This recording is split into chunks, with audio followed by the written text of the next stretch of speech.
The gunshot that ended Harlan Easton's peace that morning came not from a pistol, but from the slamming of a ledger book against his kitchen table, and it was fired by a woman he had never met. Dusk County, Wyoming Territory, 1884, had never seen much cause for excitement beyond the occasional cattle drive or a Sunday social. But on that particular morning in early May, Harlan Easton stood in the doorway of his ranch house, hat in hand, staring at the stranger who had ridden up unannounced on a dun mare, dressed in a traveling suit far too fine for the dust of his front yard, with a leather satchel of papers clutched against her chest like a shield. "Mr. Easton," she said, before he had even managed a greeting, "my name is Sarah Dugan.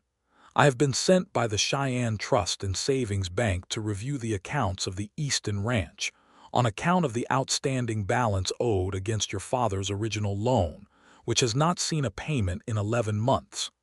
Harlan blinked. He was a man more accustomed to negotiating with cattle buyers and cursing at broken fences than being addressed so directly by a woman who looked as though she had stepped off a train from Boston, though in truth she had only come from Cheyenne, 60 miles south, where the bank kept its offices in a brick building that Harlan had visited exactly twice in his life, both times to beg for more time. "You're the auditor," he said, not quite a question. "I am an accountant, Mr. Easton, employed by the bank to examine ledgers when accounts fall into arrears. I was told you would be expecting me." He had not been expecting her, not really, though a letter had come weeks ago announcing that someone would arrive to review his books before the bank decided whether to call in the note. He had assumed, foolishly he now realized, that the letter meant some clerk in a bowler hat, not a woman with clear gray eyes, and a jaw set with the kind of determination that made men twice her size think twice before arguing with her. "Well," Harlan said, running a hand through hair that had not seen a comb in 3 days, "I reckon you had better come in then, Miss Dugan, though I ought to warn you the books are in worse shape than the fences, and the fences have not been mended since my father passed. I'm not afraid of poor bookkeeping, Mr. Easton. It is, in fact, my particular talent to make sense of it." She dismounted with the ease of someone who had ridden a great deal more than a Boston lady ought to have, tied her mare to the post beside his own gelding, and walked into his house as though she owned it, though in a manner of speaking, given the debt, the bank very nearly did. The Easton Ranch sat on 4,000 acres of good grazing land at the base of the Laramie foothills, land that Harlan's father, Thomas Easton, had claimed under the Homestead Act back in 1868, when the whole territory had still smelled of gunpowder and buffalo grass, and had built up over 16 years into one of the finer cattle operations in the county, until a hard winter 3 years past had killed off half the herd, and a fever the winter after had taken Thomas himself, leaving Harlan, then 26, to manage 4,000 acres, 600 head of cattle, and a debt he barely understood, alone. He was 29 now, broad through the shoulders from years of ranch work, with sun-weathered skin and dark hair that curled at his collar when he forgot to have it cut, which was often. He was not a man given to self-pity, but as he watched Sarah Dugan settle herself at his kitchen table and begin unpacking ledgers from her satchel with the efficiency of a surgeon laying out instruments, he felt something close to shame settle in his chest.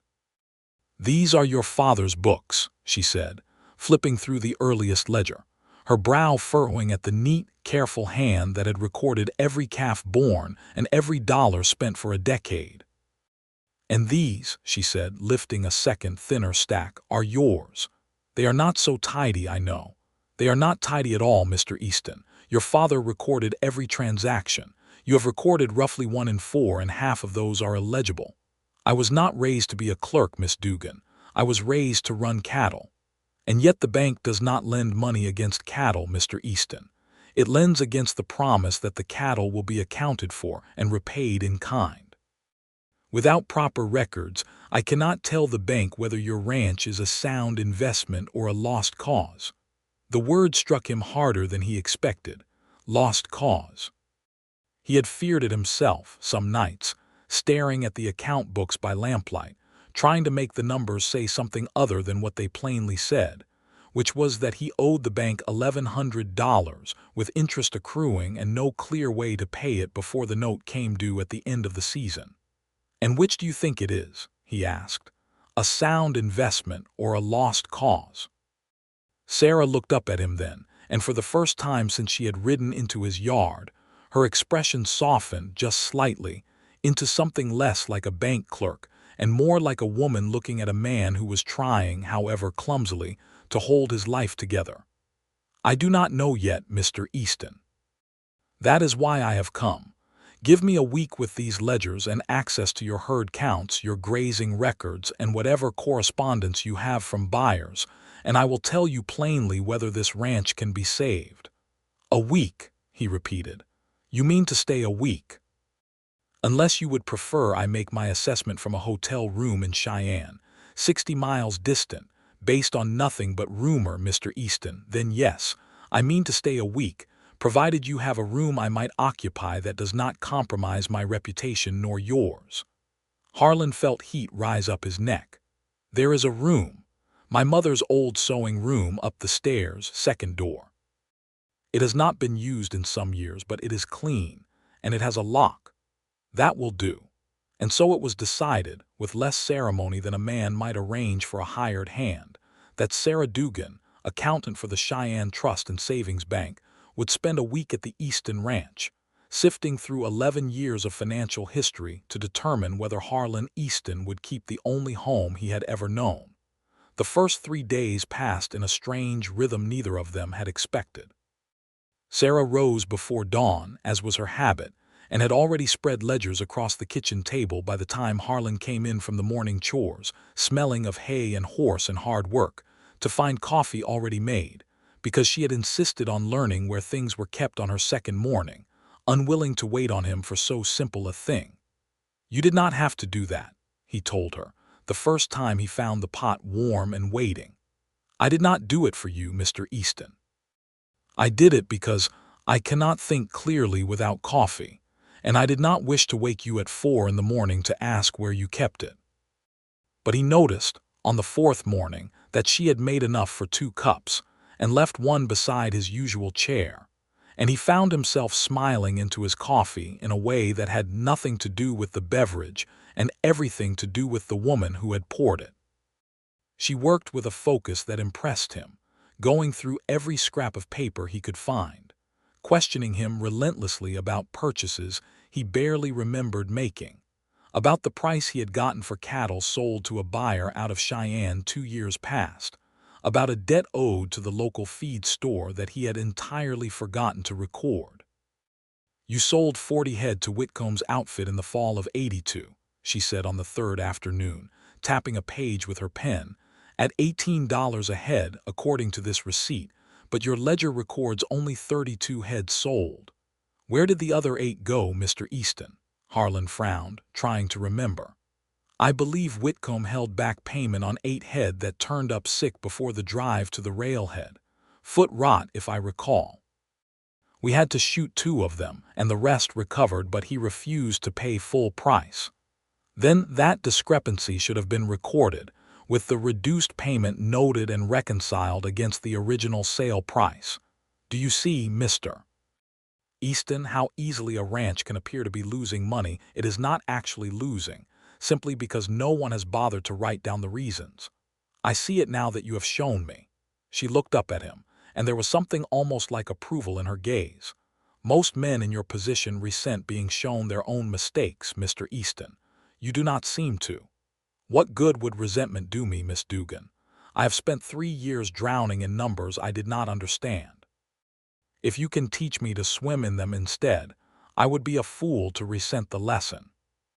That evening, over a supper of beef stew that Sarah had, somewhat to his surprise, offered to help prepare, she asked him about his father, and Harlan found himself talking more freely than he had in years, telling her about Thomas Easton's arrival in the territory back in 1868, fresh from the war, with nothing but a wagon, a wife, and a determination to build something that would outlast him.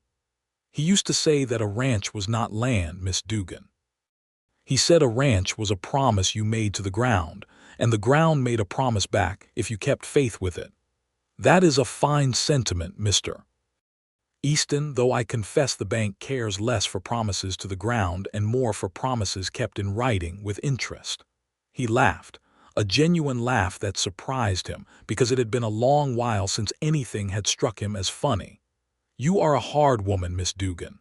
I am a practical woman, Mr. Easton, which is not the same thing, though I understand why the two might be confused. By the 5th day, Sarah had begun to piece together a picture of the ranch that was neither the disaster the bank feared nor the thriving operation Harlan wished it were, but something in between, salvageable, she told him, if certain changes were made and certain debts renegotiated. Your herd is smaller than it should be for the acreage you hold, she said, spreading a hand-drawn map of his grazing land across the table, a map she had made herself after riding out with him on the 4th day to survey the boundaries. You are using perhaps 60% of your good grazing land.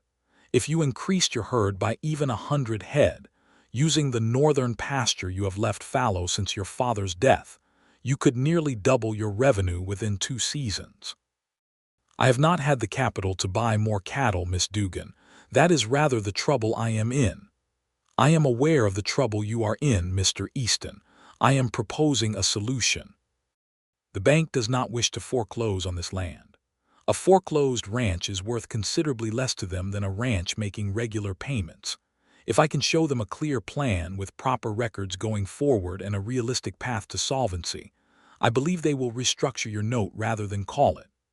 Harlan stared at her, at the careful lines she had drawn across the map, at the columns of figures that had, over 5 days, transformed from a source of dread into something almost like hope. You would do that, argue on my behalf to the bank that employs you. I would argue on behalf of the truth, Mr. Easton, which happens in this case to favor you. I did not come here to ruin you. I came to determine whether ruin was warranted. It is not. Something in his chest, some tight fist he had been carrying for 3 years, eased its grip just slightly, and he found himself looking at her not as the auditor sent to judge him, but as a woman who had, in 5 short days, given him back a future he had feared was already lost. Thank you, he said, and his voice was rougher than he intended.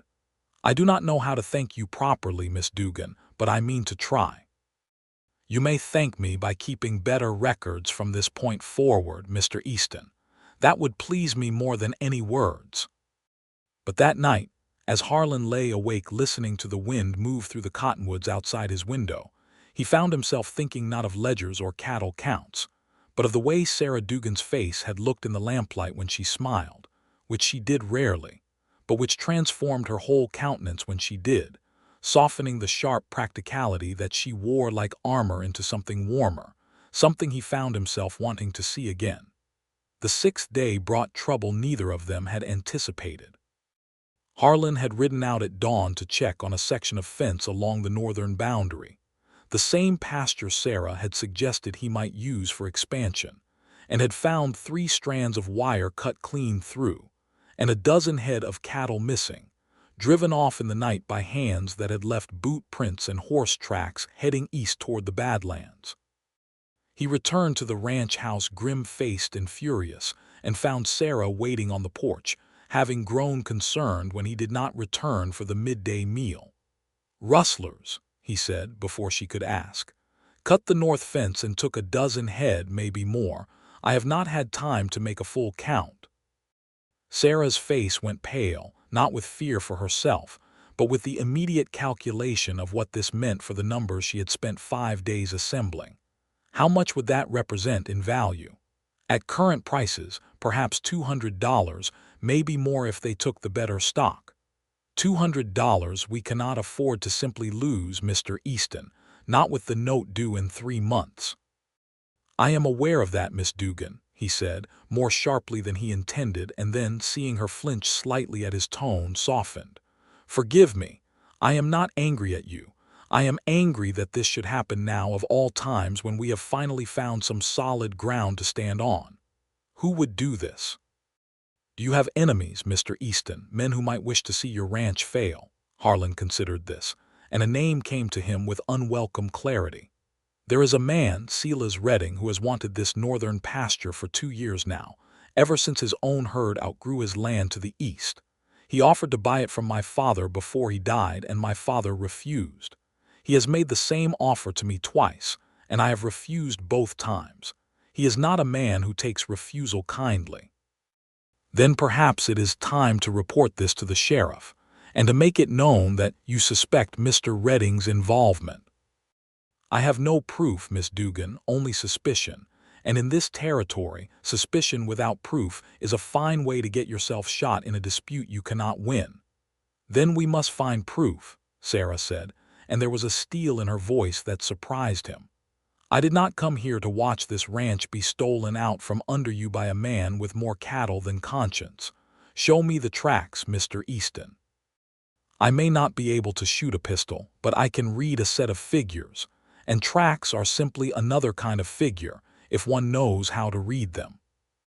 He almost laughed, despite the grim circumstance, at the image of Sarah Dugan in her traveling suit, crouched over hoofprints in the dust like a tracker. But there was something in her determination that steadied him, reminded him that he was not facing this alone. They rode out together to the northern fence line, and Sarah, true to her word, proved surprisingly observant, noting that the horse tracks showed a peculiar shoe pattern on the left rear hoof, a slight drag that suggested an old injury or a poorly fitted shoe, and that the boot prints near the cut fence showed a size and gait consistent with at least 2 men, one considerably heavier than the other. "You're Mr. Redding," Sarah said. "Does he employ many hands?" 6 or 7 last I knew. Then when we return, I suggest we visit the local blacksmith and ask whether he has recently shod a horse with a left rear hoof requiring a peculiar repair. Blacksmiths remember such things, Mr. Easton, and they gossip more than any bank clerk I have ever known. They rode into the small town of Bitter Creek that afternoon, and Sarah's instinct proved sound. The blacksmith, a heavy-set man named Otis Farrow, who had shod half the horses in the county over the past decade, remembered clearly that he had repaired a peculiar left rear shoe just 2 weeks past, on a horse belonging to one of Silas Redding's hands, a lanky young man named Purdy who had complained the whole time about the cost. "That is not proof enough to bring before a judge," Harlan said, as they rode back toward the ranch in the fading afternoon light, "but it is enough to bring before the sheriff, and enough to make Redding nervous if nothing else. It is a beginning, Mr. Easton. Numbers rarely provide certainty on their first appearance. They require patience and a willingness to keep looking until the pattern becomes clear. I suspect the same is true of thieves." They reported their suspicions to Sheriff Wade Callahan that evening, a weathered man in his 50s who had kept order in Bitter Creek for over a decade, and who listened with the patient skepticism of a man who had heard many accusations against many neighbors over the years, but who nonetheless agreed to ride out to Redding's spread the following morning to ask a few pointed questions. That night back at the ranch house, Harlan and Sarah sat together on the porch steps, watching the last light fade from the western sky, both of them too keyed up from the day's events to retire immediately to sleep. "You did not have to involve yourself in this," Harlan said quietly. "The theft is my trouble, not yours. Your work here concerns the ledgers, not rustled cattle. Everything that affects this ranch's solvency concerns my work, Mr. Easton. $200 in stolen cattle is a line item, whether I wish it to be or not. Is that truly why you rode out with me today, Miss Dugan, for the sake of a line item?" She was quiet for a long moment, and when she spoke again, her voice had lost some of its usual brisk certainty. "No, I suppose it was not only that. Then what was it? I have spent 5 years in Cheyenne, Mr. Easton, examining the failures of men who could not manage their own affairs, men who drank away their profits or gambled them, or simply lacked the discipline to keep proper accounts. I had begun to believe that every ranch I audited would tell the same tired story. Yours does not. Yours tells a story of a man who has been trying, genuinely trying, against circumstances that would have broken most men entirely, and who deserves better than to have the fruits of that effort stolen out from under him by a neighbor's greed. Harlan turned to look at her fully then, and in the dim light of the porch, with the last color draining from the sky above the foothills, he thought she was quite possibly the most remarkable woman he had ever encountered, not for her beauty, though she was beautiful, with her dark hair coming loose from its pins after a long day's ride, but for the fierce, unshakable fairness that seemed to govern everything she did. "Miss Dugan," he said, "may I ask you something rather personal? You may ask. I do not promise to answer. How does a woman come to be an accountant for a bank in Cheyenne? It seems, if you will forgive my saying so, an unusual profession for a lady." Sarah's mouth curved into something between a smile and a grimace. "My father was a bookkeeper in Ohio before he came west. He taught me figures before I could properly read, because I showed an aptitude for it, and because he had no sons to teach instead. When he died, I found myself with a skill that most men considered unsuitable for a woman, but which the Cheyenne Trust and Savings Bank was willing to overlook, provided I proved myself twice as capable as any man they might have hired instead. And have you proved yourself twice as capable?" "I have proved myself capable enough that they send me to handle the accounts other clerks find too tangled to unravel, Mr. Easton. Whether that satisfies the requirement of twice as capable, I could not say. I only know that I have never once been thanked for my work, until you thanked me 5 days ago, and I confess it startled me rather more than it should have." "Then I am glad to have startled you, Miss Dugan, for you deserve rather more gratitude than the world has apparently seen fit to give you." She looked at him then, really looked at him, and something passed between them in that look, unspoken but unmistakable, a recognition of kinship, two people who had each carried burdens alone for longer than they should have, who had each found, unexpectedly, a moment of ease in the other's company.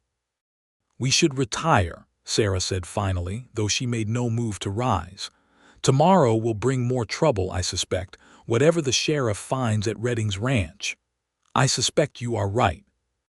But neither of them moved for a long moment, content simply to sit together beneath the darkening sky, listening to the crickets begin their evening chorus, and it was Harlan who finally rose first, offering her his hand to help her up, which she took, her fingers small and cool against his calloused palm, and neither of them let go quite as quickly as propriety might have demanded. The following morning brought Sheriff Callahan back to the Easton Ranch with grim news and a modest vindication. He had ridden to Redding's spread and found, in a back pasture not visible from the main road, a dozen head of cattle bearing the Easton brand, freshly driven and not yet reworked with Redding's own mark. "Redding claims he bought them fair from a drover passing through," Callahan said, standing in Harlan's kitchen with his hat in his hands. "But that story will not hold water once I speak to the drover in question, who I doubt exists at all. I have told him he has until Friday to return the cattle and settle the matter, or I will bring charges before the circuit judge when he comes through next month." "And if he refuses?" Harlan asked. "Then he will find himself explaining to a judge why a dozen head of Easton cattle turned up on his land 2 days after your fence was cut, with a hand of his wearing a peculiarly repaired horseshoe matching tracks found at the scene. I do not think Silas Redding is fool enough to press his luck that far, Mr. Easton. He is a hard man, but he is not a stupid one, and stupidity is what a man needs to hang for cattle theft in this territory." The cattle were returned that Friday, driven back across the boundary by 2 of Redding's own hands, sullen and silent, and though Redding himself never apologized nor even acknowledged the theft directly, the matter was settled, and the northern pasture, once a point of contention, remained firmly Easton land. But the incident had done something else, something neither Harlan nor Sarah had quite anticipated. It had forced them into a partnership that extended beyond ledgers and figures, into the realm of shared trouble weathered together, and trouble weathered together, Harlan was discovering, had a way of forging bonds that mere proximity never could. The week that Sarah Dugan had originally promised to stay stretched, by unspoken agreement, into a second week, ostensibly because the complications of the rustling incident had delayed her final assessment, but in truth because neither of them found themselves eager to end an arrangement that had come to feel, in ways neither would have predicted, like something precious. On the 10th day of her stay, Sarah finally completed her full assessment of the Easton Ranch's finances and presented Harlan with a plan so thorough it filled 12 pages in her careful hand, detailing a schedule of payments, a proposal for herd expansion using the northern pasture, and a recommendation that the bank restructure his note over a longer term at a slightly reduced interest rate. Given the ranch's demonstrated productive capacity and Harlan's willingness to reform his record-keeping practices going forward, "This is remarkable," Harlan said, paging through the document by lamplight in the kitchen where they had spent so many hours together. "You have done more for this ranch in 10 days than I managed in 3 years of struggling alone." "You did the struggling, Mr. Easton. I merely organized it into a form the bank can understand. The work of the ranch, the cattle, the land, the labor, all of that has always been yours. I have simply given it a language that men in Cheyenne offices know how to hear. Will they accept this plan? The bank, I mean. I believe they will.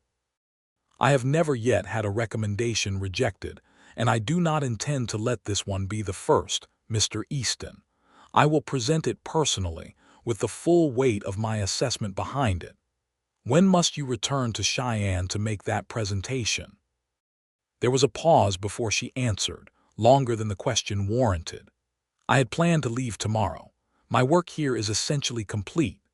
Harlan felt something drop in his chest at those words, a hollowness that surprised him with its intensity, and he realized with the sudden clarity that sometimes comes only when we are about to lose something, that the thought of Sarah Dugan riding away from his ranch, out of his life as swiftly as she had entered it, was nearly unbearable to him.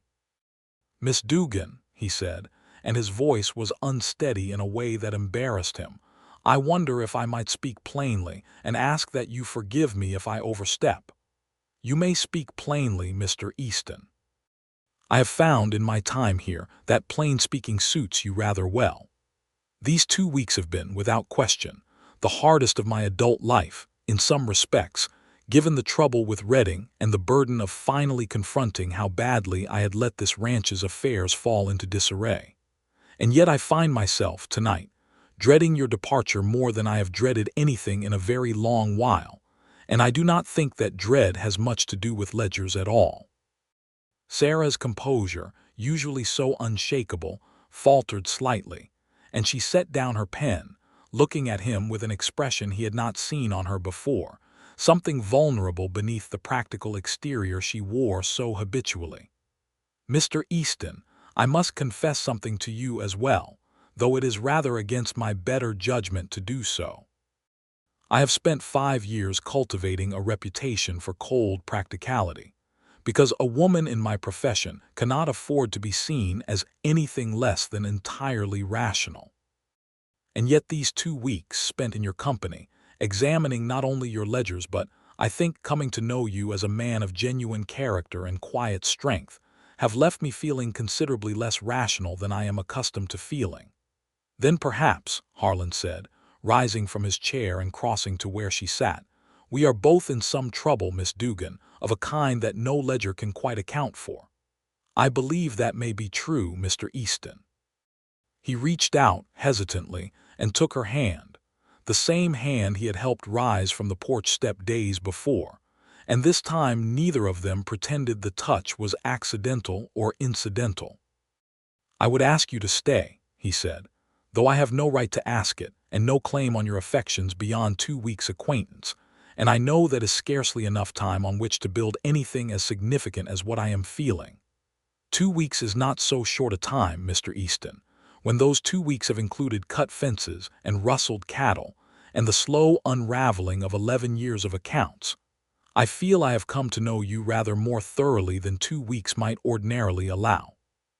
"Sarah," he said, using her given name for the first time, and finding it suited her better than any formal address ever could, I do not wish you to stay merely as an accountant. I wish you to stay because I have fallen in love with you, entirely and completely, somewhere between the third ledger and the 12th, and I do not know how to imagine this ranch, or my life, without you in it now." Her eyes filled unexpectedly with tears, and she laughed, a small, surprised sound. "Harlan Easton, I have spent 5 years telling myself that love was an inefficient use of a rational person's time, a variable too unpredictable to be trusted. And yet here I am, entirely unable to argue against the plain fact that I love you as well, foolishly and completely. And I do not care in the slightest how inefficient that may be." He drew her up from the chair then and kissed her, gently at first, and then with the full weight of 2 weeks of unspoken feeling finally given voice, and Sarah kissed him back with an eagerness that told him plainly her rational composure had, for once, been entirely overwhelmed.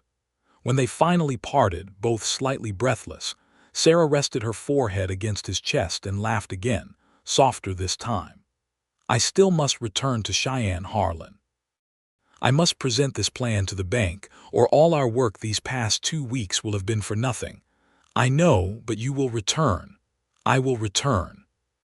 And when I do, we shall have a great deal to discuss, about ledgers and cattle and the northern pasture, and I suspect, about matters rather further from bank business than either of us anticipated when I first rode into your yard."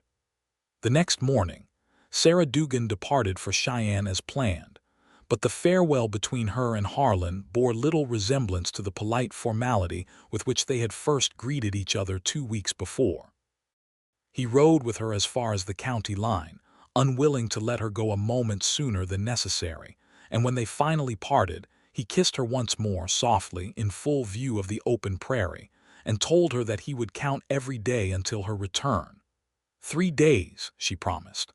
"I will present the plan to the bank directors, and then I will return, provided they approve it, which I fully intend to ensure they do. And if they do not approve it, then I shall find another way, Harlan Easton, because I have decided that this ranch and its rancher are both worth fighting for, and I do not intend to lose either one to the timidity of bank directors." She rode south toward Cheyenne with a determination that Harlan found himself both admiring and slightly fearing, knowing that Sarah Dugan, once decided upon a course, was not a woman easily deterred. The 3 days that followed were among the longest of Harlan's life. He threw himself into ranch work with a fervor that surprised his few hired hands, mending the northern fence properly this time, culling 2 sick head from the herd before disease could spread, and in a habit that would have astonished him 2 weeks before, keeping careful notes each evening in a new ledger book, recording every transaction, every expense, every small detail that Sarah had taught him mattered, because he wanted, when she returned, to show her that her lessons had taken root. On the evening of the second day, a rider approached the ranch house that Harlan did not recognize, a young man on a tired horse who introduced himself as a courier from the Cheyenne Trust and Savings Bank, carrying a letter that he said had been marked urgent.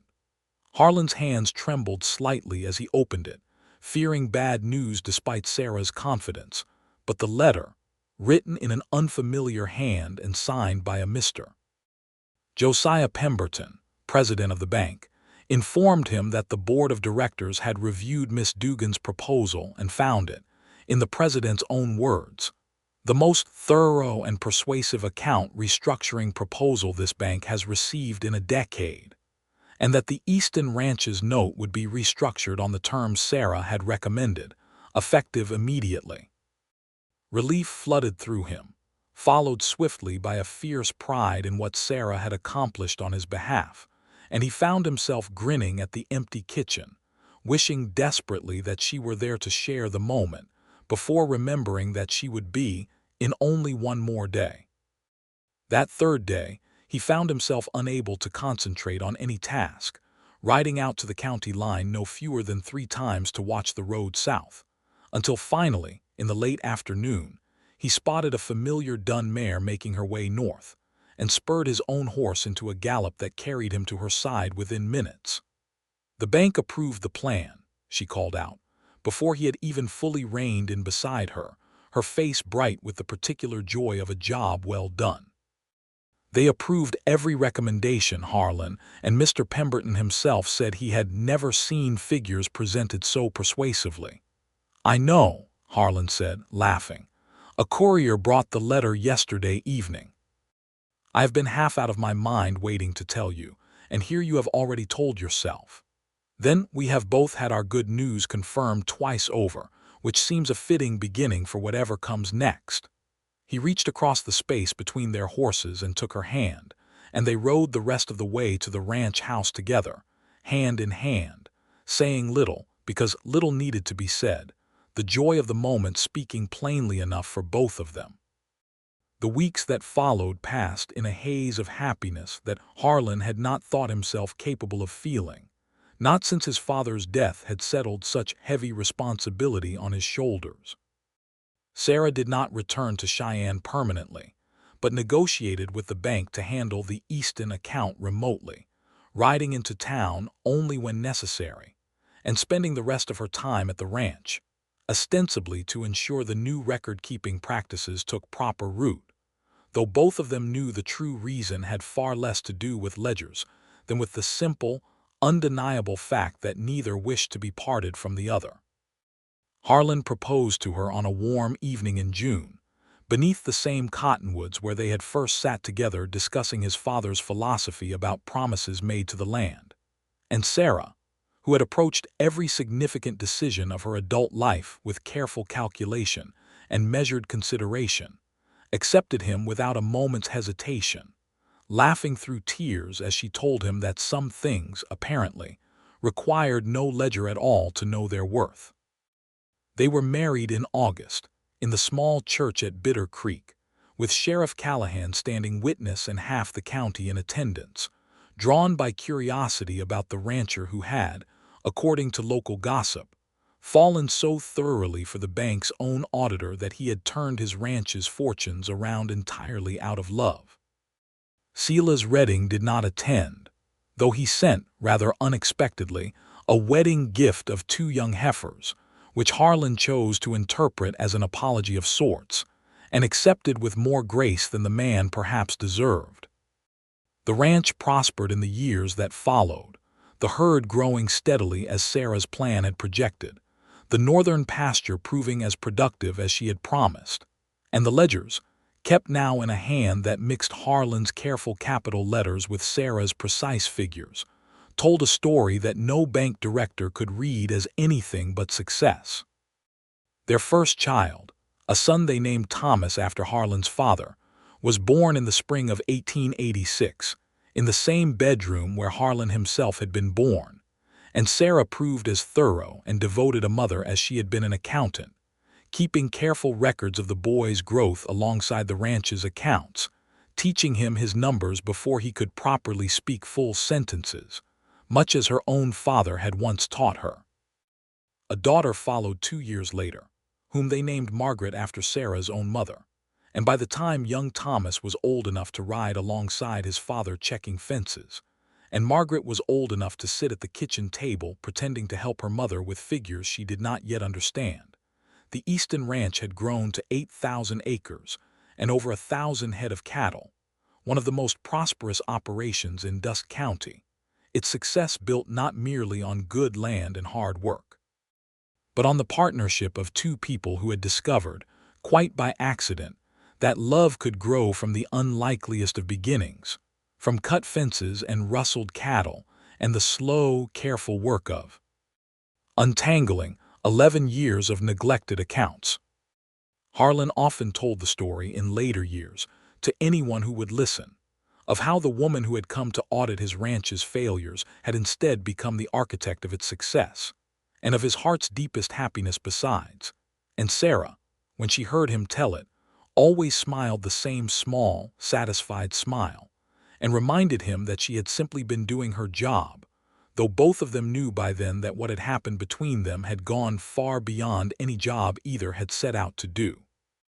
On quiet evenings, when the children were finally settled and the ranch house grew still around them, Harlan and Sarah would sometimes sit together on that same porch where he had first confessed his feelings, watching the same stars that had witnessed the beginning of everything between them.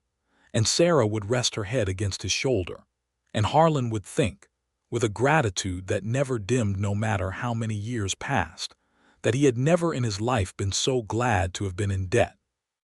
For it was the very thing that had brought Sarah Dugan riding into his yard and into his heart, where she had remained ever since, keeping careful account of a love that only grew richer with each passing year.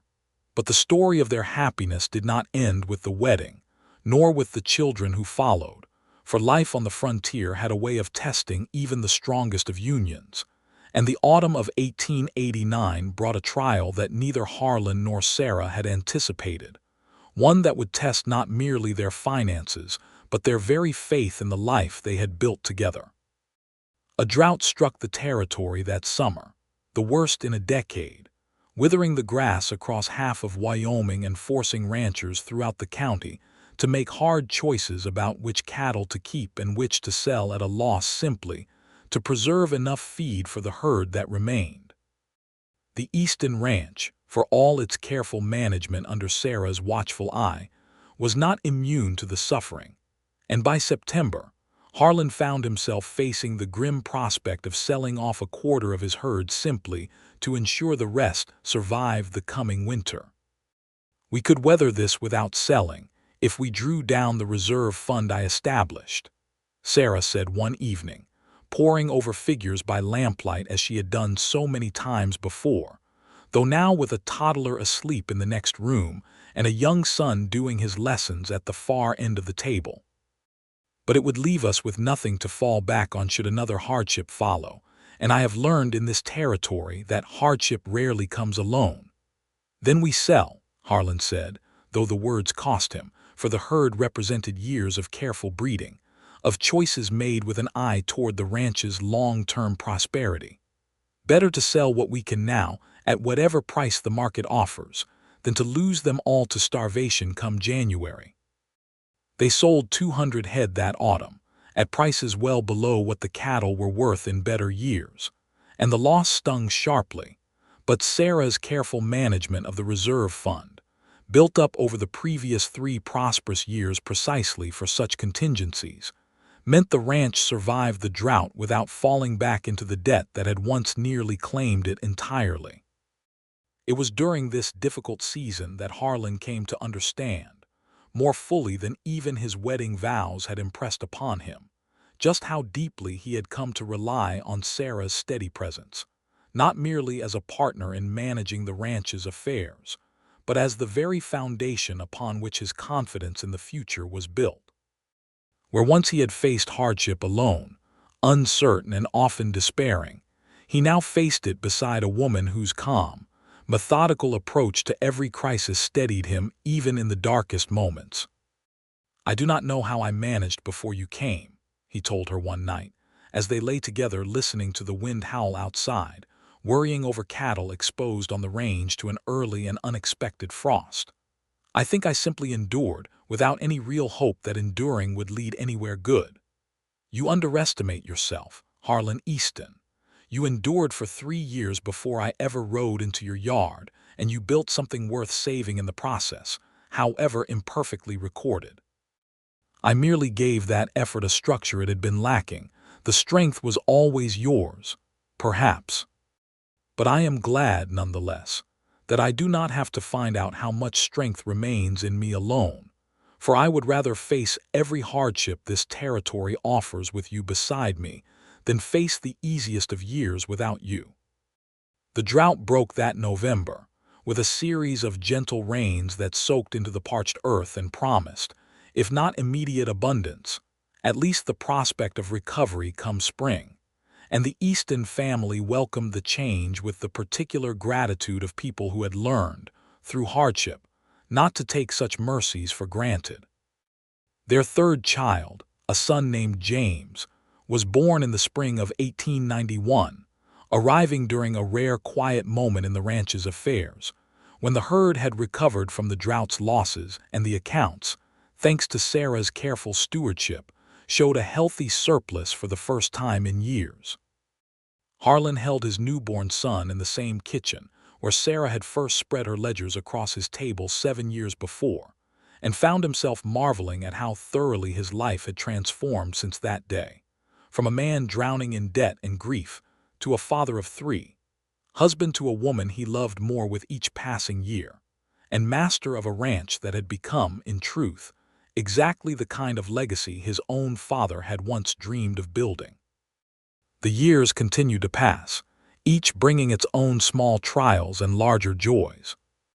Young Thomas grew into a capable young man, showing an aptitude for ranch work that made his father proud, while also demonstrating, much to Sarah's quiet satisfaction, a genuine talent for figures that suggested he might one day manage the ranch's accounts as skillfully as his mother once had.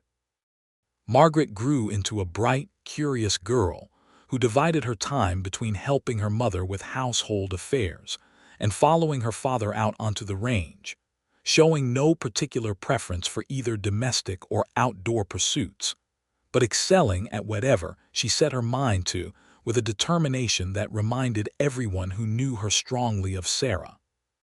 James, the youngest, grew into a gentler soul than his elder siblings, more inclined toward books than horses, a fact that puzzled Harlan slightly until Sarah reminded him, with some amusement, that not every Easton needed to be a rancher, and that a boy with a love of learning might find his own way to contribute to the world in time.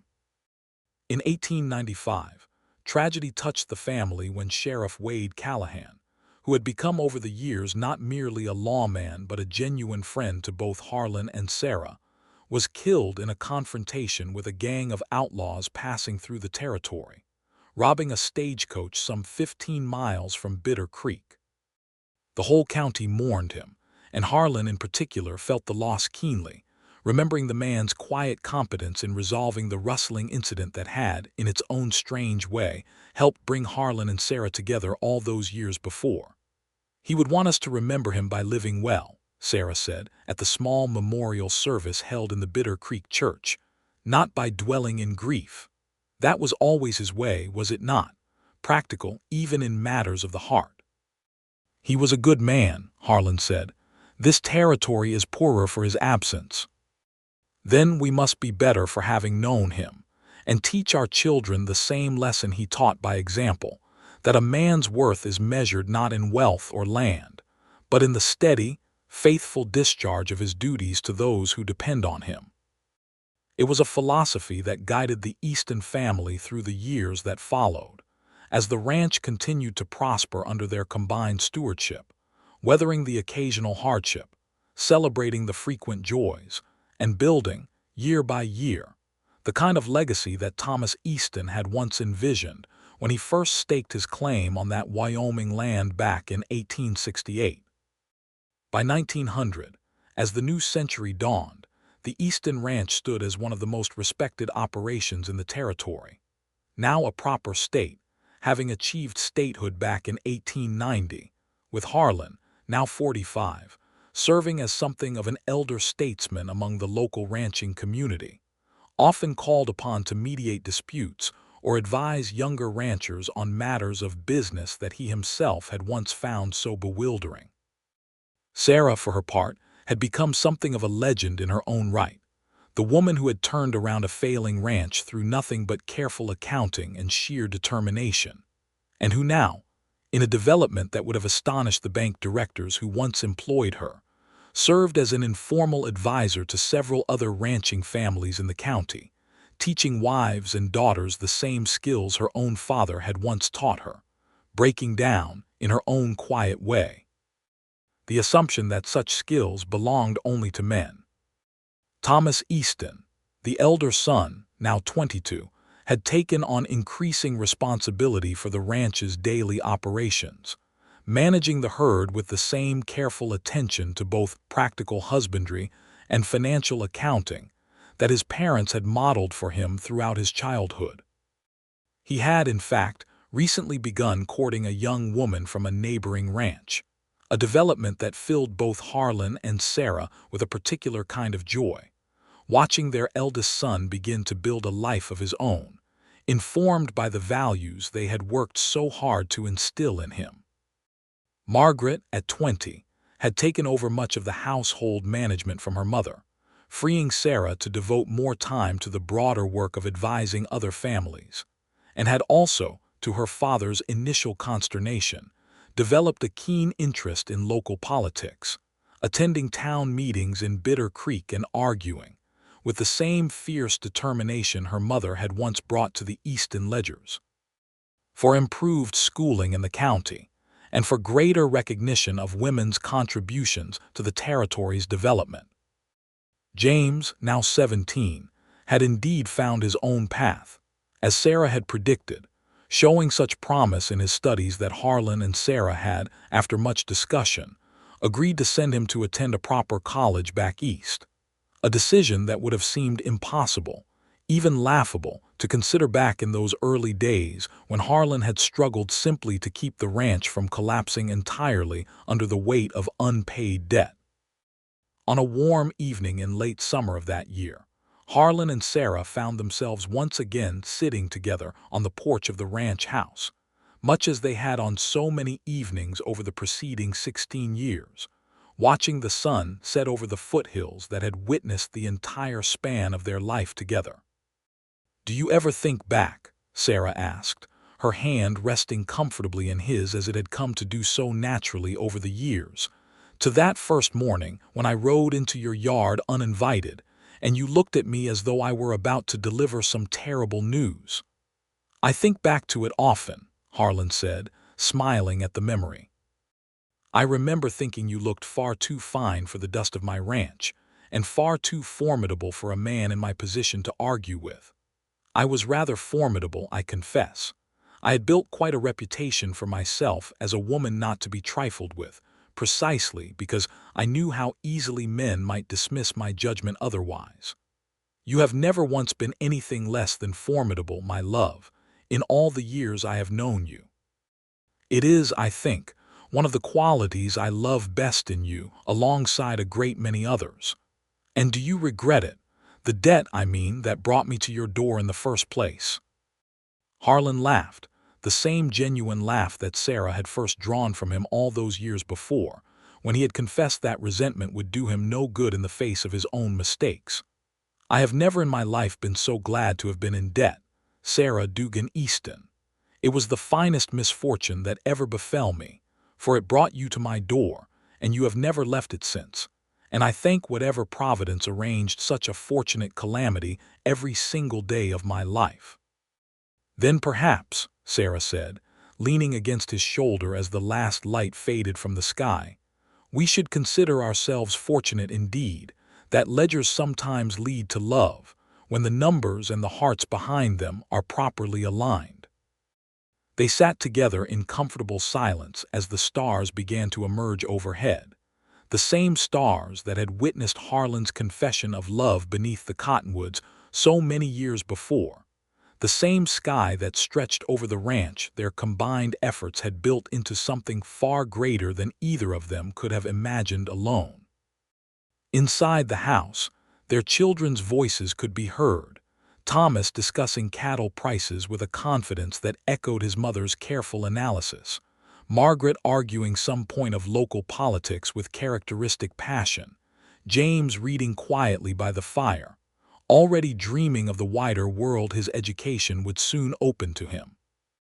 The Easton Ranch would continue to prosper in the years that followed, weathering the occasional hardships that frontier life inevitably brought, but always with the same steady partnership at its heart that had first been forged in those early days of ledgers and cattle counts, of cut fences and careful reconciliations, of a rancher drowning in debt, and an accountant who had come not merely to audit his failures, but to help him build in their place a legacy of prosperity and love that would extend in time to grandchildren and great-grandchildren who would grow up hearing the story of how their grandparents had fallen in love over a stack of poorly kept account books and had spent the rest of their lives proving that some debts, freely acknowledged and faithfully honored, led not to ruin, but to the richest kind of abundance a heart could hold. And so it was that Harlan Easton, who had once stood in his doorway dreading the arrival of a stranger sent to judge his failures, came instead to count that stranger's arrival as the single most fortunate day of his life. The day that Sarah Dugan rode into his yard on a tired dun mare, carrying nothing but a satchel of ledgers and an unshakable belief in the value of careful truth, and left, years later, having built alongside him not merely a solvent ranch, but a marriage, a family, and a love that neither distance nor hardship, nor the passing of decades could ever diminish, a love as carefully tended and as richly rewarding as the very land they had spent their lives together working to preserve. In their later years, when their children had grown and started families of their own, scattered across the territory but never far from the ranch that remained the heart of the Easton legacy, Harlan and Sarah would often be found walking together across the northern pasture, the very land that had once been threatened by Sela's Redding's greed, now thick with grass and dotted with contentedly grazing cattle, a testament to everything they had built together. "Your father would be proud," Sarah told him once, as they walked hand in hand through grass that reached nearly to their knees, "of what this land has become." "Our father," Harlan corrected gently. "For you have honored his memory as thoroughly as I have, perhaps more thoroughly, given how carefully you have kept his original vision alive in every decision we have made." "I never knew him, Harlan. I only knew his ledgers, and through them, something of the man he must have been." "Then you knew him well enough, my love, for his ledgers were as honest a record of his character as any words could have provided. Careful, thorough, always looking toward the future even in the smallest of daily transactions. I see him in you every single day, and I am grateful for it." Sarah smiled and reached up to touch his weathered face, now lined with the years but no less dear to her than it had been on that first morning when she had judged him, incorrectly, to be merely another struggling rancher unable to manage his own affairs. "I love you, Harlan Easton," she said, "as much today as I did the evening you first confessed your feelings beneath these very cottonwoods, if not more, for I have had 20 years now to discover just how much there was to love. And I love you, Sarah Dugan, more than any ledger could ever properly account for, though I suspect you might disagree, given your talent for finding the proper accounting for even the most complicated of circumstances." "Some things," Sarah said, laughing, "even I have learned cannot be reduced to figures. Love, I have discovered, is rather like that. It defies proper accounting and grows richer rather than poorer, no matter how much of it one spends." They stood together in the golden light of a Wyoming evening, surrounded by land that had once nearly slipped through Harlan's fingers, now flourishing under decades of careful, loving stewardship, and both of them understood, without needing to speak the thought aloud, that whatever debts life might yet present them, whatever hardships the future might hold, they would face them as they had faced everything since that first fortunate morning when Sarah Dugan rode into Harlan Easton's yard to audit a failing ranch, and found instead the audit of a lifetime, one that balanced in the end not in dollars and cents, but in the immeasurable currency of a love that had transformed two solitary lives into one shared, abundant, and thoroughly accounted for existence, rich beyond any sum either could have calculated alone.